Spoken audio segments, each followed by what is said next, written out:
जय हिंद दोस्तों, good morning. आज तारीख है 19 फरवरी और दिन है सोमवार। तो स्टार्ट करते हैं आज का इंपोर्टेंट करंट अफेयर क्या क्या हम लोग पढ़ने वाले हैं, एक नजर देख लेंगे। तो आशा करते हैं आप लोग सभी ठीक ही होंगे, है कि नहीं है। चलिए, तो सबसे पहले ये देखिए, 58वां ज्ञानपीठ पुरस्कार का घोषणा कर दिया गया है।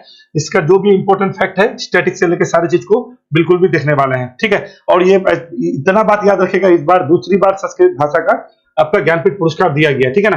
तो 12वां मिलन नौसरी का अभ्यास है, बहुत बड़ा मेगा नौसरी का अभ्यास हो रहा है हमारा, ठीक है। आज इसे शुरू हुआ है और ये आपका 27 फरवरी तक चलेगा, यानी 19 फरवरी से 27 फरवरी तक चलेगा।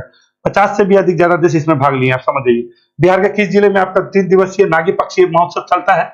एक नागी मतलब बिहार स्टेट का अपने तरीके का पहला ये पक्षी महोत्सव मनाया जाता है 2021 से, ठीक है। कलख नाम से मनाया गया था और ये जो है ना बहुत इंपॉर्टेंट है हम लोग के लिए। 90 क्या है, रायसीना डायलॉग में किस देश ने प्रधानमंत्री क्रिया कोष मित्सोताकिस मुख्य अतिथि होंगे। तो ये आपका जो है ना 21 तारीख से शुरू होने वाला है और ये घोषणा कर दिया गया है। ये जो ग्रीस के प्रधानमंत्री हैं ये आ रहे हैं 2 दिवसीय या 3 दिवसीय यात्रा पे, ठीक है। तो इसको बिल्कुल भी जानेंगे। बैडमिंटन एशिया टीम चैंपियनशिप, पहली बार India team badminton team India मतलब चैंपियनशिप जीता है थाईलैंड को हरा के, बिल्कुल भी इंपॉर्टेंट है स्कूली विद्यार्थी के लिए। इसरो जो है यूवी का कार्यक्रम चला रहा है, इसको भी हम लोग जानेंगे। तो इतना सारा इंपॉर्टेंट क्वेश्चन है, आप समझ ही गए हैं कि क्या क्या हम लोग पढ़ने वाले हैं, ठीक है। तो चलिए यहीं से शुरू करते हैं। ज्ञानपीठ पुरस्कार पर ये 2 व्यक्ति को देख लीजिए, ये है रामभद्राचार्य जी, ठीक है, तुलसी पीठ के प्रमुख है, ठीक है। और ये है गुलजार साहब, उर्दू के बहुत बड़े शायर रहे हैं, ठीक है ना। और फिल्म जगत में अपना अच्छा खासा पहचान बनाए हुए हैं। तो इस बार क्या कहिएगा, 58वां ज्ञानपीठ पुरस्कार उर्दू में दिया गया है और संस्कृत में दिया गया है। उर्दू में किसको,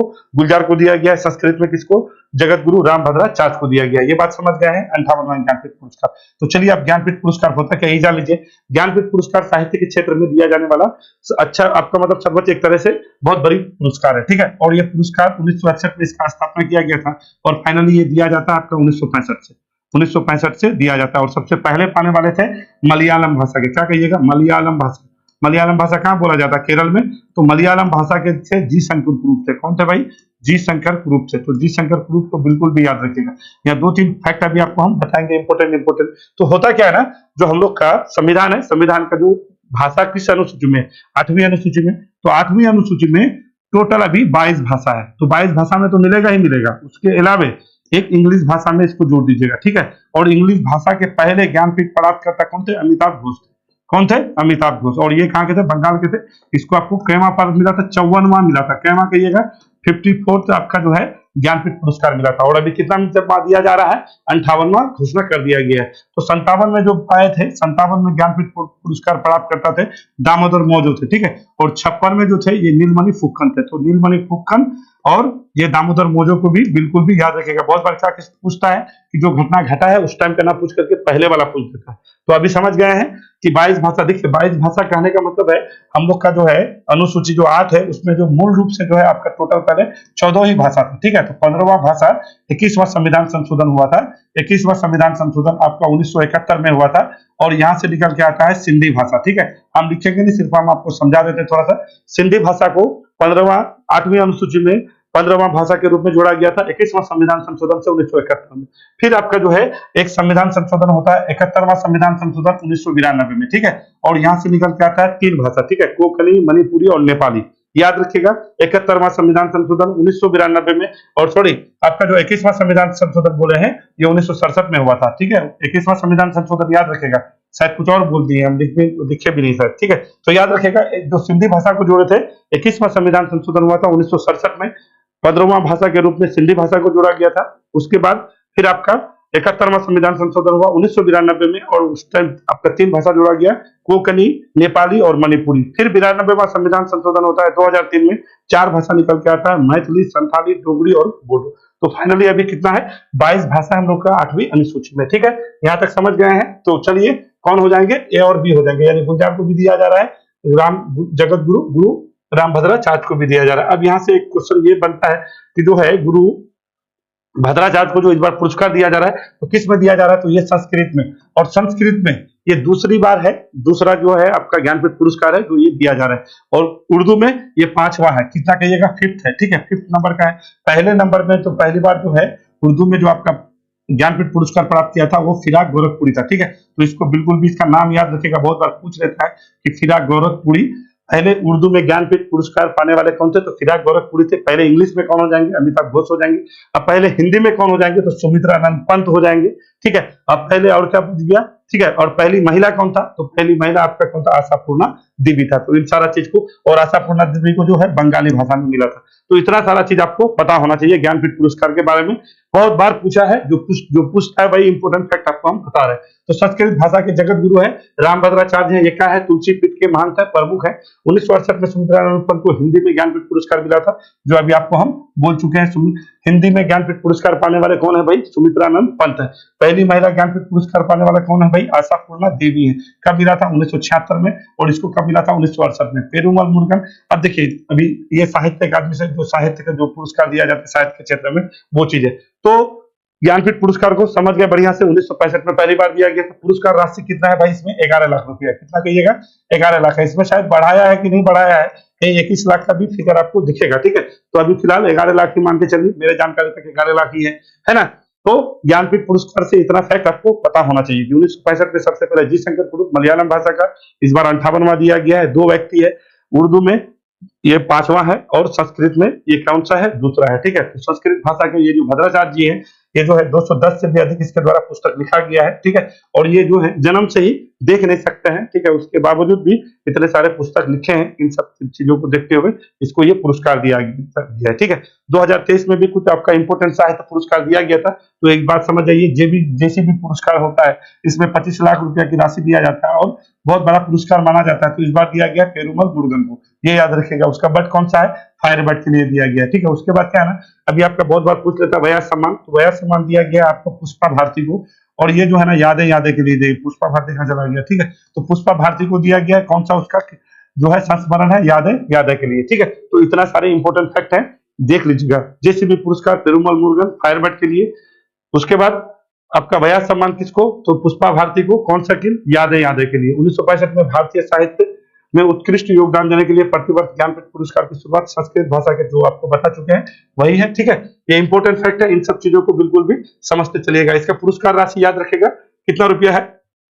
तो आपका 11 लाख रुपया। ठीक है, 12वां मिलन नौसैनिक अभ्यास कहाँ आयोजित किया गया? ठीक है, तो ये मिलन देखिए, ये एक आपका मेगा इवेंट है। एक तरह से क्या है ना, वह पक्षी है और 2 वार्षिक होता है, हर 2 वर्ष में होता है। और इस बार को जो है ना विशाखापट्टनम में आपका ये आयोजित किया जा रहा है। कहाँ पे कहिएगा? विशाखापट्टनम में। ठीक है ना, विशाखापट्टनम में आयोजित किया जा रहा है। लगभग 50 से भी अधिक देश इसमें शामिल हो रहे हैं। इतना बात समझ जाइए। ठीक है, देखिए ये 2 वार्षिक महोत्सव है। इसमें देखिए सारे चीज आपका शामिल हो रहा है। ठीक है, विशाखापट्टनम में होगा। तो ये 2 वार्षिक मिलन नौसैनिक अभ्यास है, 19 से 27 फरवरी तक विशाखापट्टनम में आयोजित किया जाएगा। इसका उद्देश्य क्या है? समुद्री व्यापार को सुरक्षित बनाना है, और इसमें 50 से अधिक देश क्या कर रहे हैं? नौसैनिक भाग ले रहे हैं। इस वर्ष का थीम क्या है? क्या कहिएगा? सशक्त नौसेना सुरक्षित नौवाहन। ठीक है, तो सशक्त नौसेना जब तक नहीं होगा तो सुरक्षित वाहन होगा? बिल्कुल भी नहीं होगा। तो सशक्त नौसेना सुरक्षित नौवाहन, और उद्देश्य क्या कहिएगा? कि जो भी है समुद्री सुरक्षा व्यापार को क्या करना है भाई? सुरक्षित बनाना है। एक बात समझ जाइए कि जो भी नौसेना जो है ना, नौसेना के द्वारा जो अभी हाल फिलहाल में बहुत सारे घटना घटे हैं, खास के वो लाल सागर वाले क्षेत्र में। ठीक है, वो हम लोग बहुत ज्यादा जो है उस बार उधर जाके बचाव उचाव किए हैं। तो इस सब चीज को जब भी पढ़ा है ना, एक उसको ध्यान देते चलिएगा कि आप जो है ना फंस ना जाइए। क्यों? कि नौसेना से संबंधित क्वेश्चन बहुत बार पूछ लिया जाता है। तो इस बार नौसेना का क्या कहिएगा? मिलन, क्या कहिएगा? 12वां मिलन नौसैनिक अभ्यास आपका कहाँ पे हो रहा है? विशाखापट्टनम में हो रहा है। ठीक है, विशाखापट्टनम में कितने देश भाग ले रहा है? 50 देश भाग ले रहे हैं। साल 2024 में भारत के नए, देखिए क्या हुआ है ना कि 2024 में हम लोग कुछ मतलब एक्सरसाइज किए हैं। तो वही सारा चीज, तो भारत और संयुक्त अरब अमीरात के बीच क्या है? डेजर्ट के साइक्लोन किए। देखिए अभी 3-4 चीज आपका ये डेजर्ट से हुआ है। एक वो हुआ था डेजर्ट नाइट, जो भारतीय वायुसेना के द्वारा किया गया था, जिसमें फ्रांस भाग लिया था, यूएई भाग लिया था, और हम लोग अरब सागर के ऊपर में किए थे। अभी आपको कुछ दिन पहले बताए थे। क्या कहिएगा उसको? डेजर्ट नाइट कहिएगा। ये क्या है? Desert cyclone. किसके साथ किए हैं? संयुक्त अरब अमीरात के साथ किए। एक किए हैं सिर्फ साइक्लोन, मिस्र में जाके किए थे। ठीक है, अभी की भारतीय सेना और मिस्र की सेना के द्वारा। तो ये 3 चीज याद रखिएगा। डेजर्ट नाइट किसके साथ हो जाएगा? तो फ्रांस, भारत, यूएई। कहाँ पे हुआ है? अरब सागर में। ये डेजर्ट साइक्लोन है, ये कहाँ हुआ है? तो ये अपना भारत और यूएई के बीच हुआ है। ठीक है, ये जनवरी में हुआ था। उसके बाद क्या कहेंगे? साइक्लोन किसके साथ हुआ है? फ्रांस, सॉरी, हम लोग और मिस्र वाले किए थे। कहाँ पे? मिस्र में हुआ था। ये बात समझ में। भारतीय वायुसेना ने अभी वायु शक्ति आपका कहाँ पे पोखरण में किया, ठीक है। ये भी जो है ना आपका बहुत सॉलिड वाला हो रहा था समय, बहुत सारा जो है आपका ध्रुव है, प्रचंड है, बहुत सारे हेलीकॉप्टर भाग लिए थे, ठीक है ना। तो कहाँ पे हो रहा था आपका राजस्थान में, क्या कहिएगा, वायुसेना शक्ति हो रहा था। सऊदी अरब 12 फरवरी को जो आपको ये आपका हो ही गया है, इसको हम आपको बता ही चुके हैं। तो ये कहने का मतलब है 3-4 चीज बिल्कुल भी याद रखिएगा। अभी जापान के साथ काइजिन किए थे, ठीक है। एक अभी हाल फिलहाल में एक खंजर किए थे, किसके साथ खंजर एक्सरसाइज किए थे, किसके साथ, आपका किर्गिस्तान के साथ किए थे, ठीक है। तो ये इतना सारा फैक्ट आपको पता होना चाहिए, नहीं फैक्ट पता रखिएगा तो कभी काल पूछ दिया जाता है तो फिर गड़बड़ हो जाएगा। चलिए आगे बढ़ते हैं। अगला क्वेश्चन क्या है, बिहार के किस जिले में 3 दिवसीय नागी पक्षी महोत्सव आयोजित किया गया है। देखिए बिहार में ना आपका अपने तरह का ये पहला पक्षी महोत्सव है। जो माइग्रेटेड पक्षी होता है, जो प्रवासी पक्षी होता है, हम लोग प्रवासी पक्षी दिवस मनाते हैं ना, तो उसके लिए बिहार सरकार 2021 से अपने तरीके का ये पहला उत्सव मनाता है। और नागी नकटी ये क्या है, झील है, कहाँ पे, जमुई में है, कहाँ पे है, जम्मू में है, और यहीं पे मनाया जाता है। 2021 में सबसे पहली बार जो है कलश के नाम से इसको मनाया गया था जमुई में। इस बार भी इसका 3 दिवसीय उत्सव किया जा रहा है। बात समझ गए, जमुई। तो चलिए बिहार के जमुई में ही चलते हैं पहले, उसके बाद हम लोग बात करेंगे। तो बिहार का देखिए, बिहार का एक डिस्ट्रिक्ट है जमुई, वहीं पे आपका ये उत्सव किया जाता है। होता क्या है ना कि वहां पे जो है ना हजारों किलोमीटर चल करके बहुत सारे पक्षी आते हैं, प्रवासी पक्षी आते हैं वहां पे, बहुत ज्यादा, बहुत सुंदर देखिए ये दृश्य देखने को मिलता है। तो इसका शिकार नहीं हो, इसके प्रति जागरूकता फैलाने के लिए बिहार सरकार के द्वारा ये आयोजन किया जाता है। तो इस महोत्सव का उद्देश्य क्या है, पक्षियों के संरक्षण को बढ़ावा देना और लोगों को प्रवासी पक्षियों और उनके आवासों के बारे में क्या करना है भाई, शिक्षित करना है। पहली बार 2021 में कलक नाम से किया गया था। विश्व प्रवासी पक्षी दिवस कब मनाते हैं, साल में 2 बार मनाया जाता है। एक बार 13 मई को मनाए थे और इस बार 14, यानी हर बार जो है ना ये सेकंड सैटरडे को मनाते हैं। तो 2023 में जो बनाए थे 13 मई को एक पड़ा था, एक 14 अक्टूबर। एक होता है राष्ट्रीय पक्षी दिवस जो अभी हाल फिलहाल में बनाए हैं, 5 जनवरी को मनाए। कितना कहिएगा, 5 जनवरी को। तो ये 2-3-4 चीज बिल्कुल आपको पता होना चाहिए। और अभी हाल फिलहाल में आपको पता था COP14 हो रहा था। कितना हो रहा था COP14, प्रवासी प्रजातियों का, कहाँ पे हो रहा था, समरकंद में। समरकंद कहाँ है, ताशकंद है ना, उज्बेकिस्तान। एक अच्छा शहर है समरकंद, उसका राजधानी, उज्बेकिस्तान का राजधानी कहाँ है, ताशकंद है। और वही उज्बेकिस्तान का एक शहर है कौन, समरकंद। वहीं पे आप क्या हो रहा था, COP14, ठीक है ना, जिसको बॉन सम्मेलन भी कहते हैं। कौन सम्मेलन कहिएगा, बॉन सम्मेलन कहिएगा, ठीक है। और ये आपका अभी हाल फिलहाल में ये प्रवासी पक्षियों के लिए जो माइग्रेटेड होता है, ठीक है, जो पक्षी होता है जो विलुप्त हो जा रहा है, इसी को लेकर के ये आपका बॉन सम्मेलन किया जा रहा था। तो ये समझ गए हैं, ये उत्सव कहाँ पे हुआ है, बिहार में हुआ है। तो चलिए बिहार से संबंधित कुछ झील है जो क्वेश्चन यहाँ से हर बार आपको पूछ दिया जाता है, ठीक है। तो कांवड़ झील के बारे में जानेंगे, ठीक है। देखिए ये आपका है जमुई, यहाँ पे भी जो है स्वर्ण भंडार मिला है, बहुत सॉलिड वाला, ठीक है ना। तो इसको भी थोड़ा सा समझते चलिएगा। बिहार का कौन वाला साइड कहिएगा, ये क्या कहिएगा आपका, ये पश्चिमी बिहार में पड़ता है, मतलब इस वाले साइड में पड़ता है, ठीक है। तो बिल्कुल भी इसको, इसका स्थिति आपको जानते चलना है। अब आगे चलते हैं, कांवड़ झील के बारे में चलते हैं, क्योंकि बिहार के कुछ झील है और इस झील से, कांवड़ झील से तो बहुत बार पूछा है, अभी इसके बारे में बताते हैं। तो एक ये समझिए, ये आपका सिमरी बख्तियारपुर झील है, ये सहरसा में पड़ता है। घोघा झील कहाँ पे है भैया, आपका कटिहार जिले में स्थित है। और कुशेश्वर स्थान दरभंगा में है। और कांवड़ झील, तो कांवड़ झील का स्थिति हम लोग देखेंगे जो बेगूसराय में। एकदम मुंह में रखिएगा, ये सारा झील मिलान के लिए पूछता है कि घोघा झील कहाँ है, तो कटिहार में है। कुशेश्वर स्थान दरभंगा में है। समरी बख्तियारपुर सहरसा में है। और कांवड़ झील कहाँ पे है, बेगूसराय में है। तो चलिए बेगूसराय में एशिया का सबसे बड़ा गोकुल झील है, कहाँ पे, बेगूसराय वाला, यानी कांवड़ झील, ठीक है। और रामसर साइड में बिहार का जो है ना पहला, ये जो अभी कांवड़ झील के बारे में बता रहे हैं, बिहार का पहला रामसर साइट में शामिल होने वाला कांवड़ झील। अभी इंडिया में टोटल 80 साइट है ना रामसर साइट में, अभी 5 जोड़ा गया था हाल फिलहाल में 2 फरवरी के दिन, है ना। तो अभी टोटल 80 है। उनमें से पहला जो बिहार का आपका रामसर साइट था, तो ये कांवड़ झील था, ठीक है। तो चलिए कांवड़ झील बिहार राज्य के बेगूसराय जिले में कौन है, मझौला गांव में स्थित है। इस झील को बिहार सरकार ने 1984 ईस्वी में पक्षी बिहार का दर्जा दिया था। क्षेत्रफल इसका कितना है, 16 वर्ग किलोमीटर है। भारत का 39वां रामसर साइट घोषित किया गया है और बिहार का पहला हो जाएगा, ठीक है। क्या कीजिएगा, बिहार का पहला और भारत का 39वां। भारत के पास अभी टोटल कितना रामसर साइट है, 80 है। रामसर, ये आर्द्र भूमि दिवस क्या मनाते हैं, 2 फरवरी को मनाते हैं। इस बार मनाया है, ठीक है। आर्द्र भूमि के लिए, मानवता के लिए आर्द्र भूमि इस बार का थीम था, ये याद रखिएगा, ठीक है। ये बिहार का पहला रामसर स्थल है। ये झील मीठे पानी एवं एशिया का सबसे बड़ा, क्या कहिएगा, सबसे पहले ये मीठे पानी का झील है और एशिया का सबसे बड़ा गोकुल झील है। गोकुल झील नदियों के द्वारा निर्मित किया जाता है, इधर से गंडक नदी आता है इसी वजह से, ठीक है।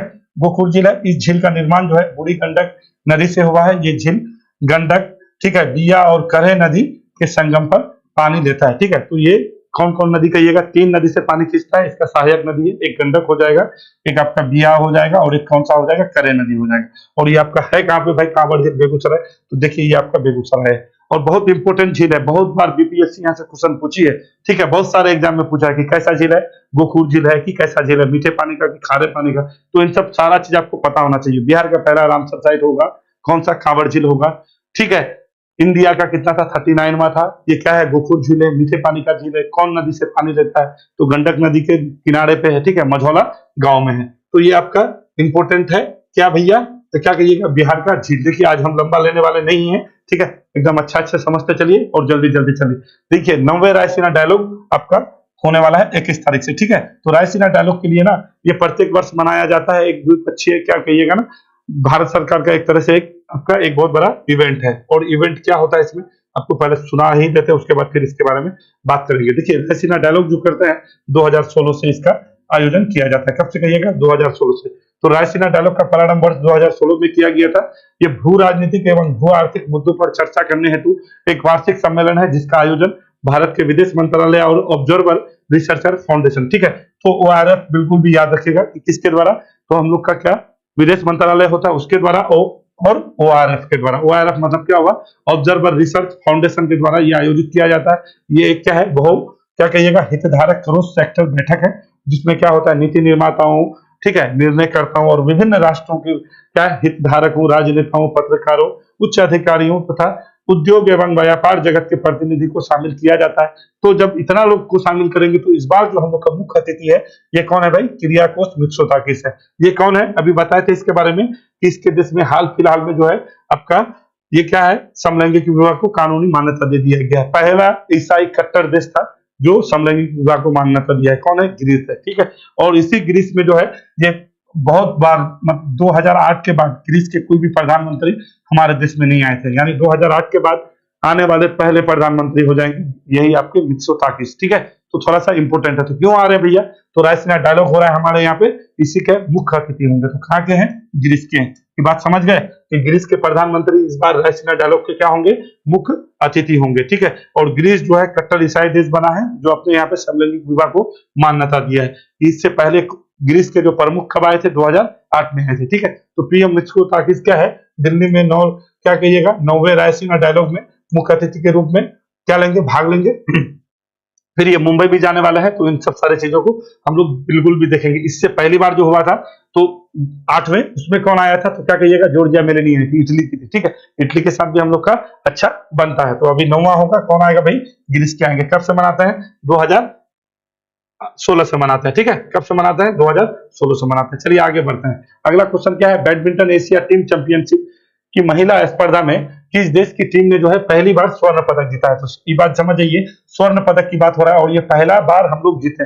थाईलैंड को हरा के जीते, 2-3 सेट जीते थे, ठीक है। कल ही आपका हो रहा था, ठीक है, मलेशिया में हो रहा था। तो क्या कहिएगा कि पहली बार मलेशिया हम लोग जीते हैं? कौन सा भैया? तो क्या कहिएगा? Asia team championship. तो हम लोग की महिलाएं जो भी हैं वो अच्छा काम करी है और पहली बार हम लोग जीत के आए हैं। किसको हरा के? थाईलैंड को हरा के, ठीक है। स्वर्ण पदक जीता है कि नहीं है? कहाँ पे ये इवेंट हो रहा था? आपका मलेशिया में हो रहा था। हरा है किसको? है थाईलैंड को हरा। तो चलिए खेल से संबंधित जो भी इंपॉर्टेंट खबर है सबको एक साथ हम लोग देख लेंगे, ठीक है। तो ये क्या है ना, ये यूके के है, रिजवान अहमद है, ठीक है। इसको क्या किया है? आईसीसी द्वारा इसको बैन कर दिया गया 17 साल के लिए, ठीक है। तो क्या कहिएगा? आईसीसी के द्वारा बैन कर दिया गया है। ये जो है ना अभी आपका अंडर 10 होता है ना, उसी फॉर्मेट में आपका हो रहा था मैच, उसी में इसका कुछ गड़बड़ी पाया गया है और भी बहुत सारे लोग हैं उसको बैन किया गया। उसमें से एक है यूके के क्रिकेटर रहे रिजवान अहमद। इसका खेल खत्म। रिजवान जावेद है ये, क्या कहिएगा? रिजवान जावेद है। आईसीसी ने 17.5 वर्ष के लिए इसको क्या कर दिया भैया? प्रतिबंध लगा दिया। पहली बात है, ठीक है। अभी बेंगलोर ओपन टेनिस हो रहा था, इसमें डबल जो है ना आपका साकेत मायनी और रामनाथ जो है आपका ये जीत गया है, ठीक है ना। तो क्या कहिएगा? बेंगलोर ओपन का जो डबल्स का खिताब है कौन कहिएगा? साकेत मायनी है और राम कुमार, क्या कहिएगा? राम कुमार रामनाथन ये डबल्स का जोड़ी जीत लिया है। अभी हाल फिलहाल में आपको चेन्नई में बताए थे, ठीक है। चेन्नई वाला भी हुआ था, अभी चेन्नई ओपन हुआ था आपका। तो जो भी ओपन होता है, जो इंपोर्टेंट ओपन है, तो इसको बिल्कुल भी हम लोग समझते चलेंगे। तो बेंगलोर ओपन कौन जीत भैया? तो साकेत मायनी और राम कुमार रामनाथन ने डबल्स का खिताब जीत लिया है। और रिजवान अहमद को क्या कर दिया गया है? रिजवान जावेद को आईसीसी के द्वारा 17.5 साल का बैन लगा दिया है। आगे चलते हैं। स्कूली विद्यार्थियों के लिए युवा वैज्ञानिक कार्यक्रम युविका ठीक है। तो एकदम बिल्कुल भी इसको जानते चलिएगा, क्योंकि इसरो के बारे में हर दिन आपको बताते हैं। इसरो जो है इनसेट 3DS को क्या कर दिया है आपका जो है परसों दिन, है ना, परसों दिन ना बताते 17वीं, हाँ 17 फरवरी को क्या है इसको मौसम की जानकारी के लिए एक उपग्रह छोड़ा था इनसेट 3DS, ठीक है। और किससे छोड़ा था, नोटी बॉय से, क्या कहिएगा, नोटी बॉय, जिसको हम लोग क्या कहते थे, उसका नाम क्या रखे थे हम लोग, GSLV, ये ना था GSLV F14 था, ये ना था F14 था। तो इसको बिल्कुल भी याद करिएगा। और इसी का नाम था क्या आपका, इसी का नाम आपका था नोटी बॉय, ठीक है। तो नोटी बॉय को और GSLV 14 एक ही है, उसी को छोड़ा गया था अभी, क्या कहिएगा, इनसेट 3DS। तो इसरो के द्वारा अभी आपका 11 में से ये कार्यक्रम चलने वाला है, किस नाम से, यूवी का नाम से। जो 9th क्लास के बच्चे हैं, जो स्कूली बच्चे होंगे, उस बच्चे को विज्ञान के क्षेत्र में, अंतरिक्ष के क्षेत्र में बढ़ावा देने के लिए, कार्यक्रम को सिखाने के लिए ये कार्यक्रम आपका इसरो के द्वारा चलाया जाता है, ठीक है। तो क्या हो जाएगा, इसरो हो जाएगा। तो इसरो से संबंधित जो भी फैक्ट है अभी हम आपको थोड़ा बता देते हैं। देखिए इसरो मतलब क्या समझे, इंडियन स्पेस रिसर्च ऑर्गेनाइजेशन होता है। इसकी जो स्थापना है 1969 में होता है, और इसके प्रमुख कौन है, एस सोमनाथ है। ये बात जान लीजिए, इसका हेडक्वार्टर कहाँ पे, बेंगलुरु में। तो हम लोग के यहाँ पे जो भी गतिविधि होता है अंतरिक्ष से संबंधित, सारा चीज इसरो के ही द्वारा किया जाता है, ठीक है। तो इसरो जो है ना स्कूली विद्यार्थियों के लिए 13 मई से क्या करेगा, युवा वैज्ञानिक कार्यक्रम युविका का आयोजन कर रहा है। इसमें क्या करेंगे भैया, उद्देश्य क्या है, युवा विद्यार्थियों को अंतरिक्ष विज्ञान और प्रौद्योगिकी क्षेत्र में नई जानकारी देना है, ठीक है। तो जो भी है अंतरिक्ष क्षेत्र में, प्रौद्योगिकी क्षेत्र में, उसको नई जानकारी जुटाना है। और जो भी 9 क्लास के बच्चे हैं वो आवेदन कर सकते हैं, और इस क्या करेंगे, इस इवेंट में भाग ले सकते हैं, ठीक है। तो इसरो के प्रमुख कौन हो जाएंगे, एस सोमनाथ हो जाएंगे। अभी इसरो के द्वारा जो बताया उसको बिल्कुल भी याद रखिएगा, लेटेस्ट है आपका, ठीक है। क्या कहिएगा, इनसेट 3DS, ठीक है, क्या कहिएगा, इनसेट 3DS। और इसको जो है ये जो है क्या करेगा, सबसे पहली बात है, बाढ़ हो, कोई आपदा हो, मौसम हो, यानी समुद्र के सारा इकोसिस्टम के बारे में जानकारी के लिए ये बहुत इंपॉर्टेंट है, जो अभी इनसेट 3DS के बारे में बताए थे, जिसको नोटी बॉय से लेके गए थे, ठीक है। तो ये हम लोग के लिए मौसम को जानकारी जुटाने के लिए बहुत इंपॉर्टेंट है, तो इसको बिल्कुल भी याद रखिएगा। देखिए उसको नोटी बॉय नाम है।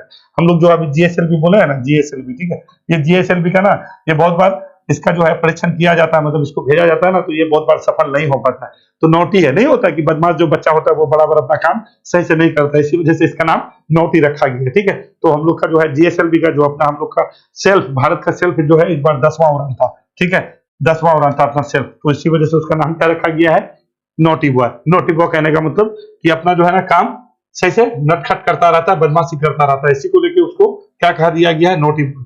या फिर GSLV F15 14 भी कहिएगा तो वो भी चलेगा। तो आज यही सारा क्वेश्चन था, जो इंपोर्टेंट क्वेश्चन था हम आपको बता चुके हैं, ठीक है। चलिए फिर वीडियो देखने के लिए क्या है ना, धन्यवाद। फिर हम लोग मिलेंगे कल।